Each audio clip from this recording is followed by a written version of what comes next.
This is my first of hopefully many YouTube videos. I'm going to be doing Marvel Month as my first month of reviews. I'm going to start out this review with Marvel Ultimate Alliance for Xbox. I wish I had it for Xbox 360 just for the extra characters. Unfortunately, I don't. You have an array of characters to choose from. You start out with Spider-Man, Thor, Captain America, and Wolverine. 4 great characters to start out with. I'm very partial to Spider-Man, so I used him throughout the entire time. He was my main character of preference. Great. He's my personal favorite Marvel character, so I had to use him. So everything's gonna be from my perspective of using him. My team, you can choose a team of 4 from pretty much any Marvel character you can imagine, any major Marvel character. You have everyone from Silver Surfer to Daredevil to Storm of the X-Men. You got Deadpool, much lesser known but very great character. You can obviously Wolverine, Captain America, Black Panther, the Fantastic Four. You can play as them. You can play as everyone of those characters, obviously, as I said. So I'm going to go on to the good aspects of it are obviously the character selection. You can't go wrong with any team you want. You can make any team you can imagine. An example, you can have a team of Ghost Rider, Iceman, Spider-Man, and Daredevil, or Elektra, Black Panther. Pretty much any character you can imagine.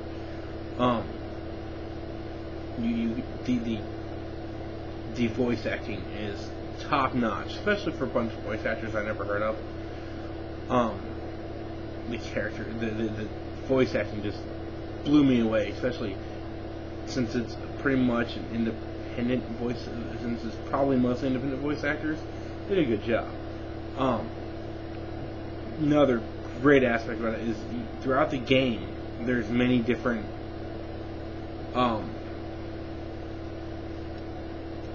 special conversations you can have. Like there's one between Spider-Man, Scorpion, and the Lizard. It's just great. It's hilarious because he has all little quips and smart-ass remarks and shit. And another great one was Captain America and Dark Captain America. That was purely hilarious. The storyline of it is, before I get too far into this stuff, is that you are a group of 10 superheroes. A group of 4 superheroes of your choosing, as I previously said, who have to stop Doctor Doom and his evil group from destroying the world. You start out on the SHIELD helicarrier. You have Nick. You talk to Nick Fury. Nick Fury is a major part of this game, so if you don't know who he is, might want to brush up a little bit on Wikipedia. Same thing with any of the other characters you don't know.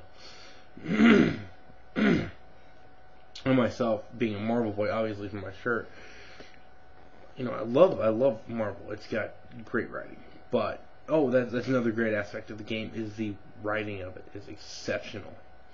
The characters come off as three-dimensional as the comics and the movies, minus the crappy ones. I'll get into those later another week when I talk Marvel movies.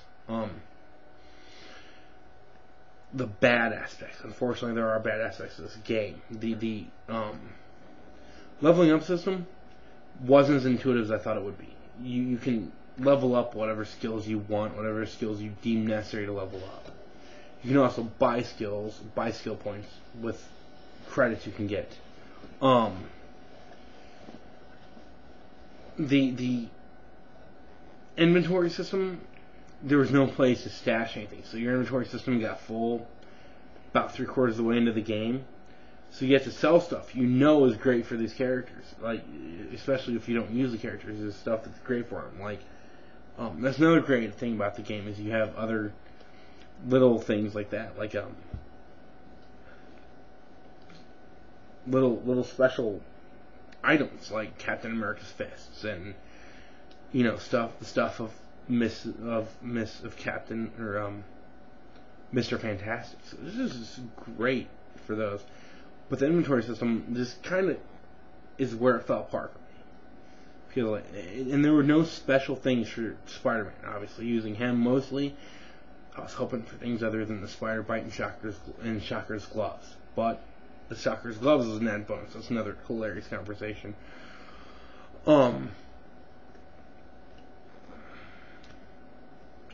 The boss battles are the boss battles are 50-50. Yes, amazingly hilarious, great boss battles like Galactus and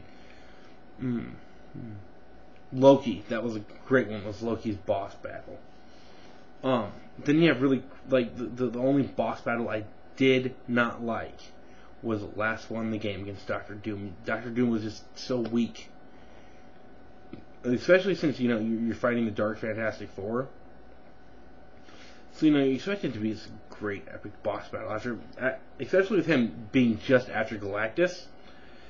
The boss battle was just so weak. I killed him in probably maybe not even 5 minutes. It's a test of... It can be a test of patience if your characters aren't leveled up properly. But even playing through the game without really doing much, trying to level up, I got up to level 25 or 30 without really trying. So, leveling up was way too easy. One excellent aspect of it, though, was little comic book missions. There's little fucking discs you pick up. And you start a comic book mission. And it's just great, because they have all of them, from Spider-Man to fighting Scorpion as your team, or anything like that. It was really well done for that.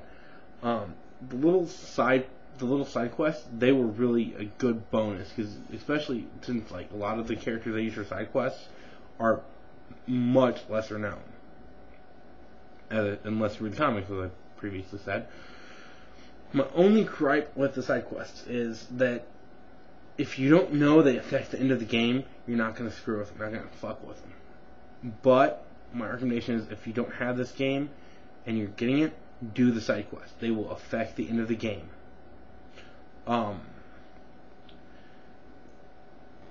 Good aspects, as I said, all the character selection. It's just way worth it.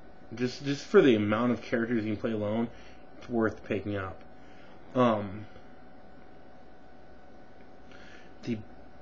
That's the best aspect of the game, I think, is the characters and the storyline. Because I'm a Marvel boy. I grew up reading Spider-Man and X-Men and watching the '90s cartoon series. Great stuff. And so, just the ability to play as these guys I've been reading and watching since I was a kid, worth every second.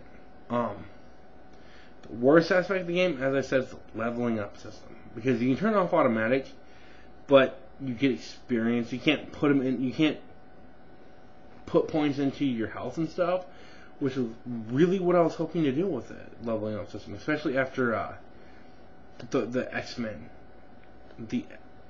Legends series. I expected to be able to do that.